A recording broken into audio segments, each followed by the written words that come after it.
Hello my beautiful butterflies, welcome back to my channel. If you're new here, my name is Beverly and it's lovely to see you today. In this video we're going to be talking about toxic Twitter and people's attitudes towards disabled people. So grab a cup of tea, let's get to it.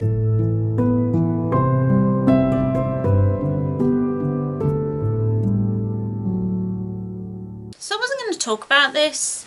To be honest, I kind of felt like this was something that just annoyed me. And then the more I thought about it, the more I thought it was important that I talk about this subject. Because the other day I was on Twitter, minding my own business, and somebody that I follow had retweeted a picture of somebody who was overweight with bandages on their legs walking down the street. And people were making fun of this person and laughing at them in the comments. And I was really upset. I actually unfollowed the person who had originally retweeted that picture because they were somebody who suffers with disability, who has chronic illnesses. And so I was like, why would you retweet this knowing it's somebody taking an opportunity to make fun of someone because they are overweight and disabled? So I replied, I know I shouldn't have. I know I shouldn't have taken the bait. I should have just been like, it's okay, it's fine, just let them carry on. But I couldn't, I just thought, this person's just minding their own business and then they get attacked on Twitter, online. Imagine if that person's family were to see that, or friends. It really upset me, and so I replied. I had a few stupid replies back. I replied back again. And then I muted the conversation because I was like, I'm not interested in what these people have to say, really. And I don't want to get into a situation where they start bullying me. So I just walked away. But I took the time to say we should be more compassionate.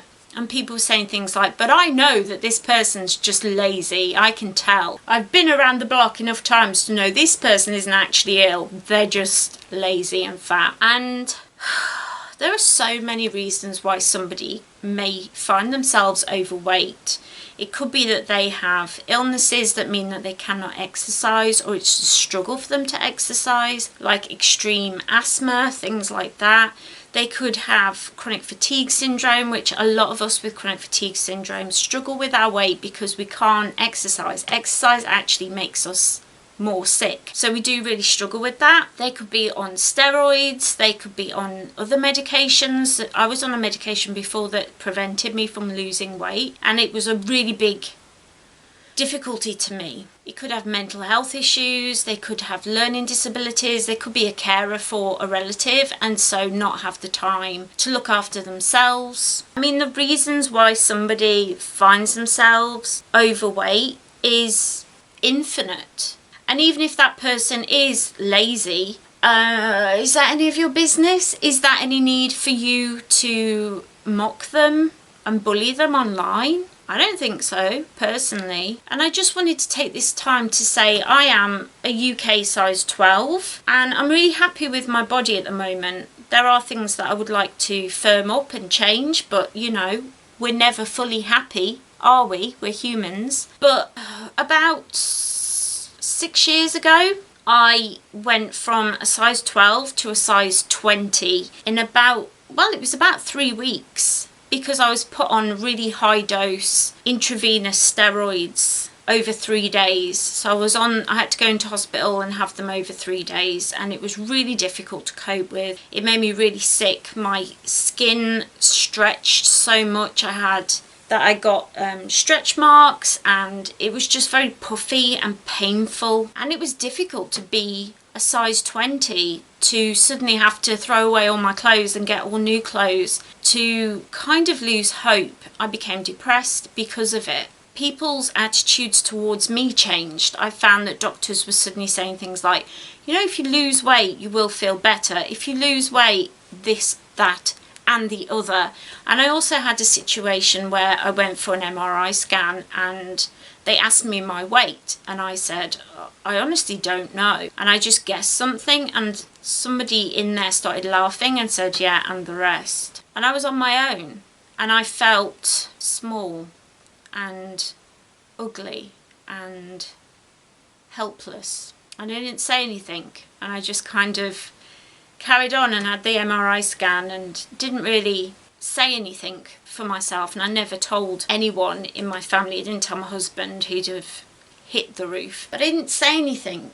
And when I did start trying to lose the weight, I found that I couldn't. And so I signed up for this very extreme diet that you basically had these like milkshakes and things that you had to take. And I started doing workouts that made me feel awful, and I felt so ill. And I ended up having to have my gallbladder removed because I ended up getting stones from this diet. And it turned out one of the medications that I was on prevented me from losing weight. They took me off that tablet after me keep going to the doctor and them keep saying, you've got to lose weight, you've got to lose weight. But anyway, they didn't review my medications. When I came off that, the weight just dropped off me because I don't eat a lot of rubbish. I'm quite a healthy eater. And so naturally the weight just kind of came off. That was my experience of being overweight, and it lasted a few years. I had a lot of really horrible things said to me, a lot of things said by family and friends that they didn't really think through. People don't really think before they speak. I wasn't lazy, but even if I was, does it matter? Does it mean that I deserve less compassion than somebody who is overweight just because of medications or just because of ill health? I don't think so.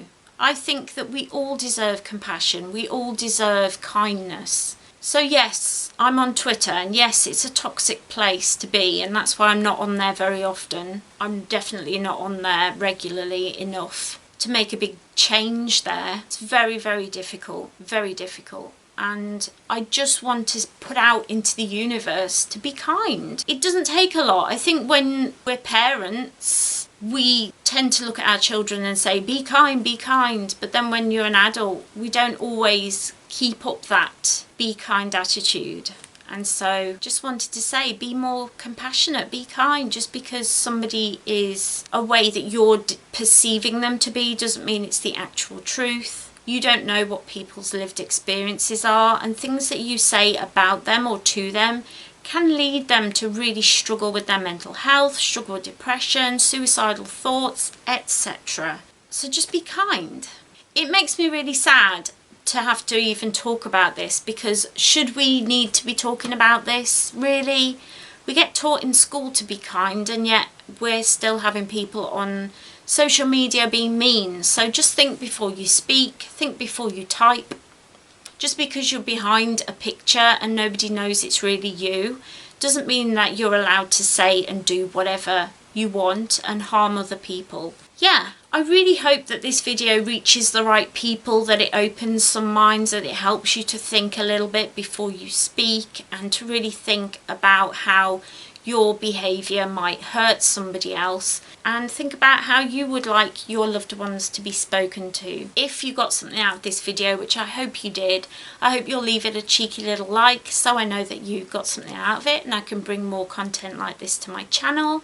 While you're at it, leave me a comment down below. Have you had any experiences like this? Have you seen any cruelty online? Has any of these things resonated at all with you? Have I changed your mind and your thinking a little bit? I hope so. So I'm just reaching out to say, yeah, let me know down below. As always, be kind. Do not leave hate in the comments, because hate will always be blocked. On this channel, it won't be stood for. Do be careful if you're looking in the comments. You might find triggering conversations, so just be aware and leave a trigger if you think it will be needed. And while you're down there, if you're not yet subscribed, why not hit that little subscribe button? I would love to see you here as part of the Butterfly family. It would be lovely to have you here. But if you got something out of it and you enjoy my content, definitely hit that little subscribe button. Ring that little bell so you always know when I upload. I'm usually here Mondays and Fridays, my health permitting. I always do my very best to be here with you every week, twice a week. I hope you're all having a really, really wonderful, wonderful day today. If you are, don't forget to spread that happiness and kindness forwards. If you enjoyed this, I put together this playlist for you, so hopefully you can kick your feet up with a cup of tea and have a cozy little chat and a watch with me. Have a lovely, lovely day today, and I'll see you next time. Bye.